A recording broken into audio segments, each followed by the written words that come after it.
सदी है, नेता की सदी है, नेता की सेंचुरी है। हमने नेता देखना शुरू किया। 1 करोड़ नए वोटर शामिल, मतलब विधानसभा में 10% ज्यादा वोटरों ने वोट किया। और जब हमने पता लगाया कि ये वोटर कहां से आए, ये कौन है, तो आश्चर्य की चीजें निकली। राहुल की हुंकार से हिल गई है बिहार सरकार और स्थिति है कि बिहार विधानसभा चुनावों के पहले कांग्रेस ने पटना की सड़कों पर उतर करके अपना सबसे बड़ा शक्ति प्रदर्शन किया है। और वर्ष 2025 के विधानसभा चुनावों के पहले राहुल गांधी ने अपनी स्थिति साफ कर दी है कि उन्हें कोई हल्के में लेने को नहीं भूले, क्योंकि उनके पास अपार जन समर्थन है। नमस्कार, मैं हूं प्रियदर्शन और आप देख रहे हैं न्यूज फॉर नेशन। और आज हम राहुल गांधी की उस बिहार दौरे की बात कर रहे हैं जिसमें उन्होंने कुछ घंटे में ही बिहार में आकर के एक तरीके से कहें तो मोदी और नीतीश की नींद उड़ा दी। क्योंकि राहुल गांधी जब पटना की सड़कों पर उतरे तो जिस प्रकार का जनसैलाब आज राहुल गांधी के लिए पटना की सड़कों पर देखने को मिला है, यह हालिया वर्षों में कांग्रेस के लिए एक बड़े संजीवनी के तौर पे देखा जा रहा है। दरअसल आज बिहार में बिहार बंद बुलाया गया था। यह बिहार बंद इसलिए बुलाया गया क्योंकि वोटर वेरिफिकेशन का पूरे राज्य में जो काम चल रहा है, विपक्ष यानी कि कांग्रेस सहित जो तमाम दल हैं, उनका मानना है कि इससे बिहार के करोड़ों मतदाताओं के सामने यह संकट खड़ा हो सकता है कि उनका नाम मतदाता सूची से हट जाए। तो ऐसे में जिस प्रकार की चीजें, जो डॉक्यूमेंट्स मांगे जा रहे हैं चुनाव आयोग की ओर से, उन तमाम बातों को लेकर के कांग्रेस सहित राष्ट्रीय जनता दल और अन्य तमाम दल कह रहे हैं कि यह सीधे सीधे प्रधानमंत्री नरेंद्र मोदी के नेतृत्व वाली केंद्र सरकार,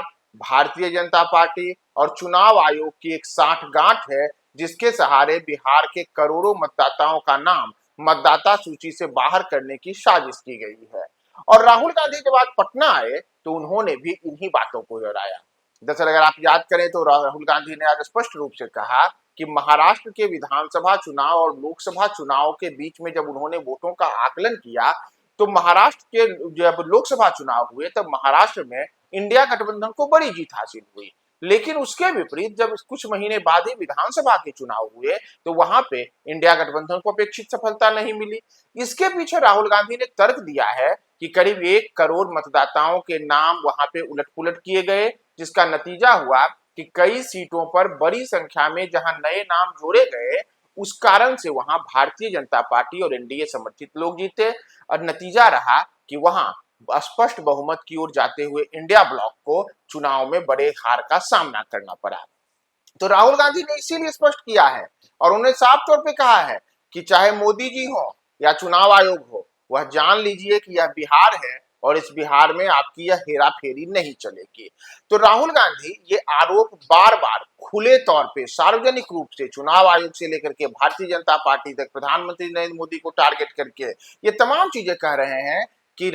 मतदाता सूची में हेर फेर की प्रक्रिया महाराष्ट्र में अपनाई गई। अगर आप याद करें तो पिछले दिनों ही महाराष्ट्र चुनाव को लेकर के उन्होंने बाकायदा एक आर्टिकल भी उनका आया था अखबारों में, और उसके बाद आज भी उन्होंने पटना में सार्वजनिक रूप से चुनाव आयोग पे तमाम आरोप लगाए। और यह भी उन्होंने कहा है कि बिहार में भी कुछ कुछ वैसा ही करने की पूरी तैयारी चुनाव आयोग, भारतीय जनता पार्टी और एनडीए के दलों ने की है, जिसका मकसद है कि बिहार में जो अपार जनसमर्थन महागठबंधन के लिए है उसे दूर करना। तो राहुल गांधी बड़े लंबे समय के बाद जब पटना में आज उन्होंने एक अलग किस्म की रैली में वो आए, क्योंकि आज जो पिछले कुछ उनके दौरे हुए थे उन दौरों में उन्होंने एक सभागार में उनकी सभाएं हुई, संविधान बचाओ की सभा हो या अन्य प्रकार के आयोजन हो, और उसमें वो कुछ 100 लोगों के सामने खड़े होकर के अपनी बातें रखते रहे। लेकिन यह पहला मौका हाल के समय में दिखा जब खुली जीप पर खराब सवार होकर के बीच सड़क पे लोगों की भीड़ के बीच राहुल गांधी हुंकार भरते नजर आए।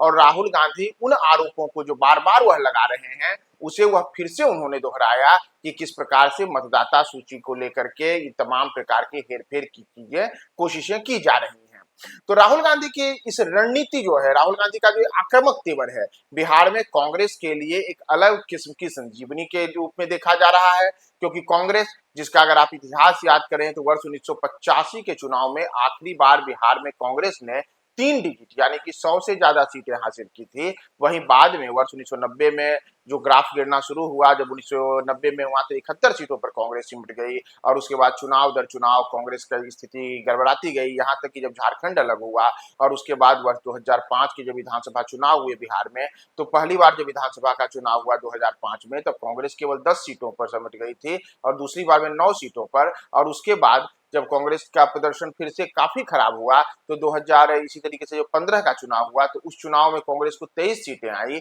और 2020 में पुनः कांग्रेस सिमट करके आ गई थी 19 सीट पे। तो कांग्रेस का आंकड़ा जहां लगातार 50 सीटों से भी नीचे पर रहा है, उस कांग्रेस को अब बड़े स्तर पर एक संदेश देने के लिए कि आप अगर संघर्ष करेंगे तो जीत हासिल करेंगे, राहुल गांधी ने आज दिखाया है। और उन आरोपों पर आज भी वो अड़े हुए हैं जिन आरोपों को लेकर के वे भारतीय जनता पार्टी और साथ ही साथ चुनाव आयोग को निशाने पे ले रहे हैं। अब यह देखना महत्वपूर्ण है कि राहुल गांधी जिन आरोपों को लेकर के जमीन पर उतरे हैं, इसका कितना व्यापक असर बिहार के मतदाताओं पर पड़ता है और मोदी नीतीश की नींद उड़ाने वाली बातें जो कांग्रेस के कार्यकर्ता कर रहे हैं, नेता कर रहे हैं, वह नींद किस स्तर तक उड़ती है। हम आपको तमाम अपडेट्स बताएंगे, बने रहें न्यूज़ 4 नेशन के साथ।